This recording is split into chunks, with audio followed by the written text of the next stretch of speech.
A palavra é Jesus Cristo.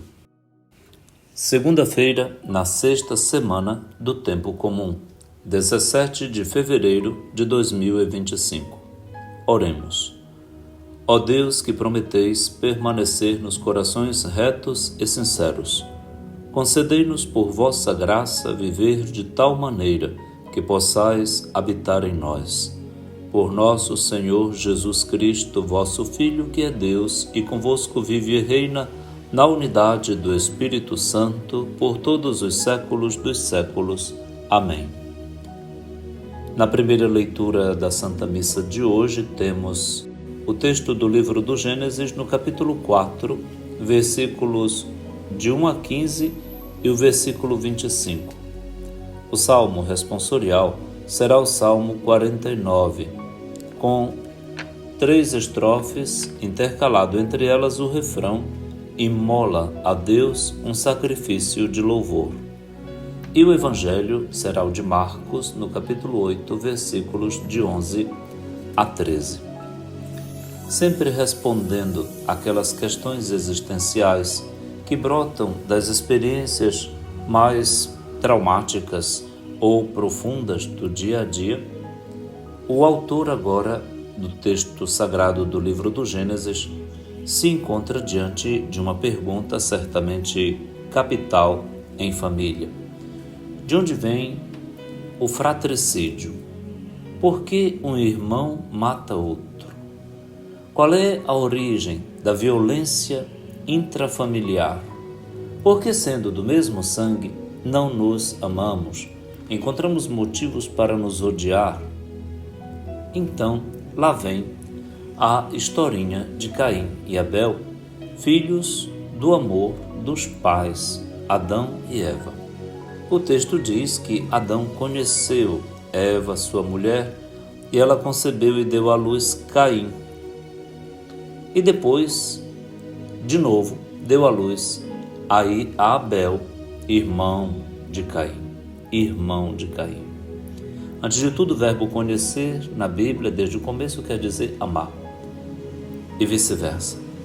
E a declaração adjunta de que Abel é irmão de Caim é muito importante, porque a seguir lá vem a descrição da atividade dos dois. Abel se tornou pastor de ovelhas e Caim agricultor. Um cuidava do rebanho, outro cuidava da terra e dos frutos.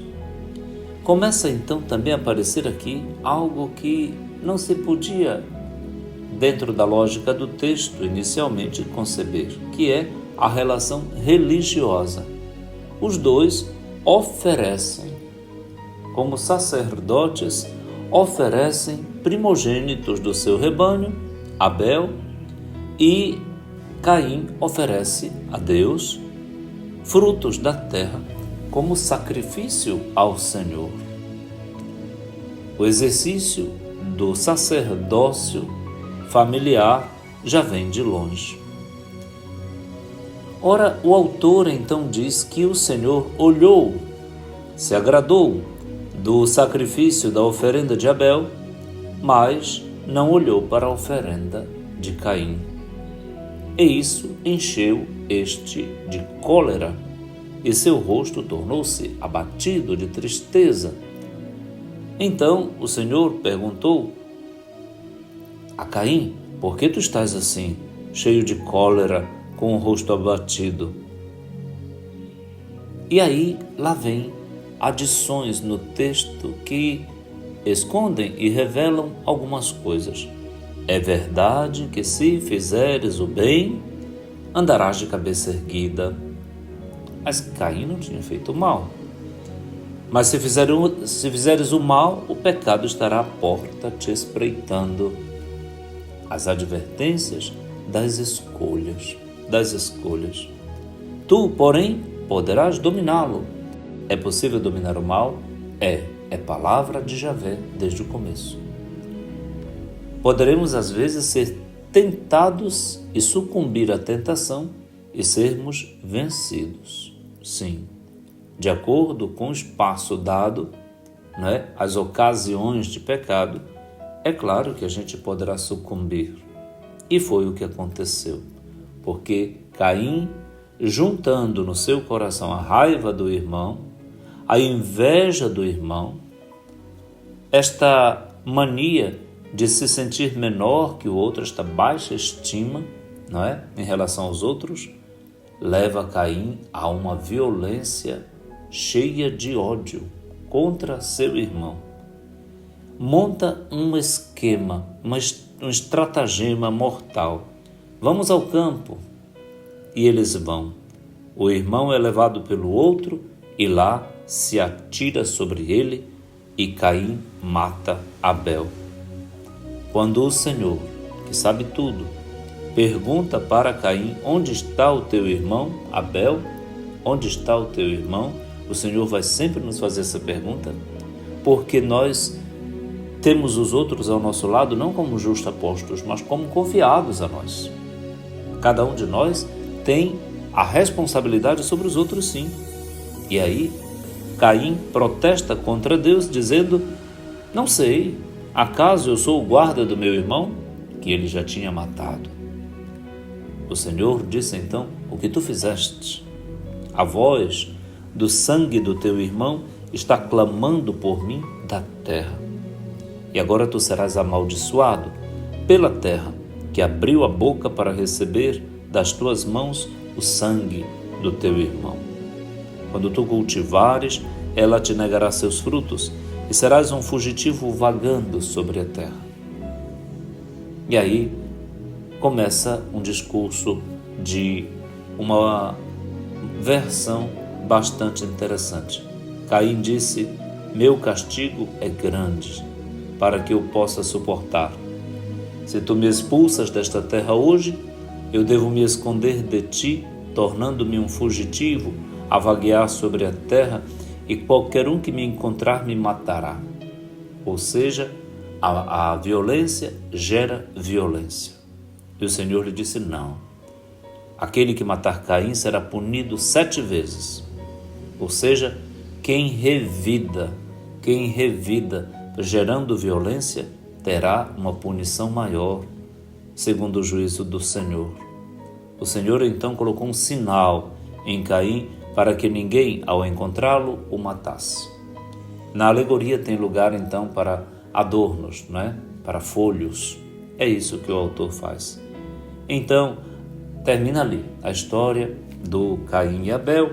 Adão de novo conhece sua mulher, portanto, ama sua mulher, e ela concebe um outro filho chamado Sete,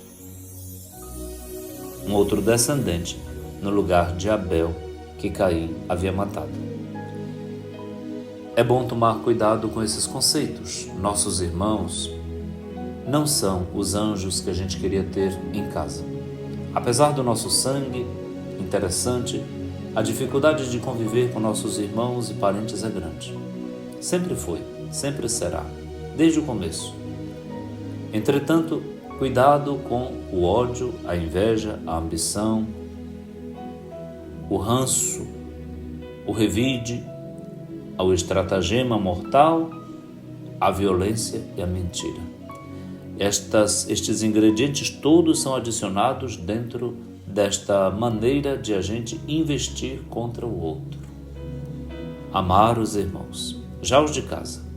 Se amarmos os de casa, amaremos também os de fora. Imola a Deus um sacrifício de louvor. Cuidado para não ir à fila da comunhão depois de odiar tanto teu irmão, tua irmã. Cuidado para não rezar terço, ladainha, adoração e tudo mais, e ouvir a palavra de Deus, depois que Ele próprio sabe que teu coração alimenta uma guerra, alimenta maldades, alimenta juízos precipitados contra teu irmão ou tua irmã de casa, de família. Limpa primeiro o teu coração para poder imolar um sacrifício que agrade ao Senhor. Senão, tua oração não agrada a Deus, não. Pelo contrário, tua oração te acusa da tua incoerência. No Evangelho de Marcos, hoje, os fariseus vieram e começaram a discutir com Jesus. Para pô-lo à prova, lhe pediu um sinal. Mas Jesus suspirou profundo e disse, ou seja, foi buscar lá dentro de si, do Espírito, por que esta gente pede um sinal? Nenhum sinal será dado a esta gente. E deixando todos eles, entrou de novo na barca e se dirigiu para outra margem. As curiosidades, as manias de ter a explicação para tudo, a incapacidade de conversar, só de discutir, o azedume destes homens com Jesus o estressa. E Jesus cai fora. Com uma aula de dignidade e de honradez, Jesus se retira. Às vezes é melhor se retirar, sabia? É melhor calar e sair. E então a gente vence. Que Deus nos dê sua graça para vivermos um dia de paz, de comunhão e de sabedoria entre todos. Uma feliz segunda-feira. Pai nosso que estás nos céus, santificado seja o vosso nome. Venha a nós o vosso reino. Seja feita a vossa vontade, assim na terra como no céu. O pão nosso de cada dia nos dai hoje. Perdoai-nos as nossas ofensas, assim como nós perdoamos a quem nos tem ofendido. E não nos deixeis cair em tentação, mas livrai-nos do mal. Amém. Abençoe-lhe o Deus Todo-Poderoso, que é Pai, e Filho e Espírito Santo. Amém.